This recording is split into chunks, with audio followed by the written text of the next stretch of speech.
always been a question of social justice.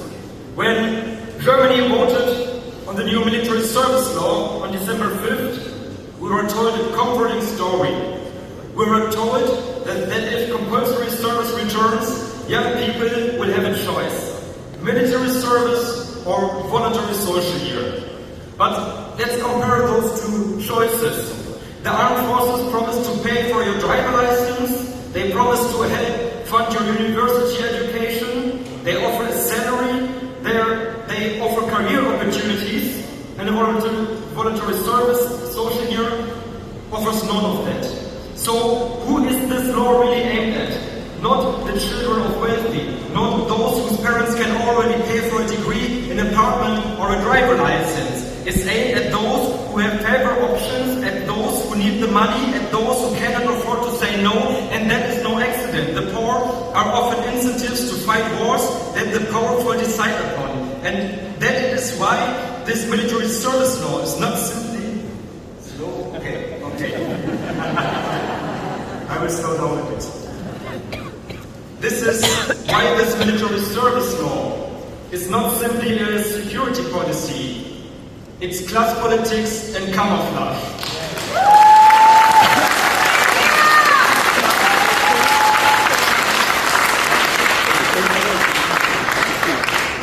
And all of this is done in the name of democracy.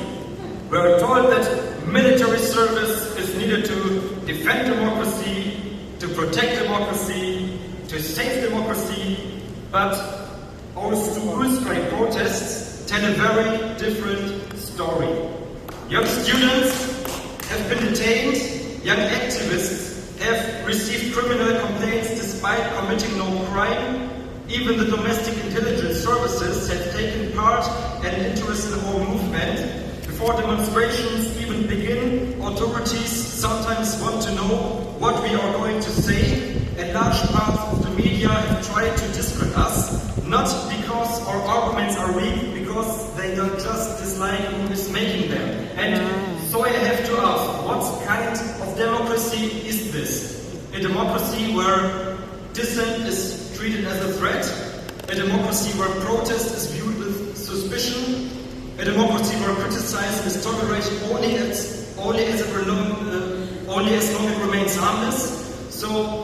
But if democracy means that young people may speak only when those in power approve of what they say, then something has gone terribly wrong. And if this is the democracy they want us to fight for, then I refuse to kill for it and I refuse to die for it.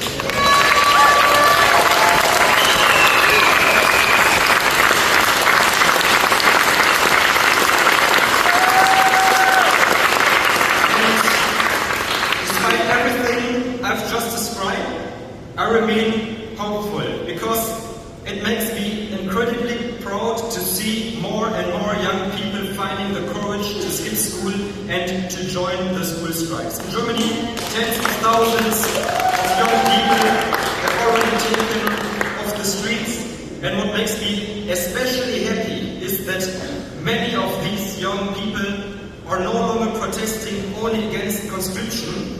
They have begun to understand that the problem is bigger than conscription itself. So the problem isn't called Russia, the problem isn't called the mullahs, and the problem isn't only called conscription.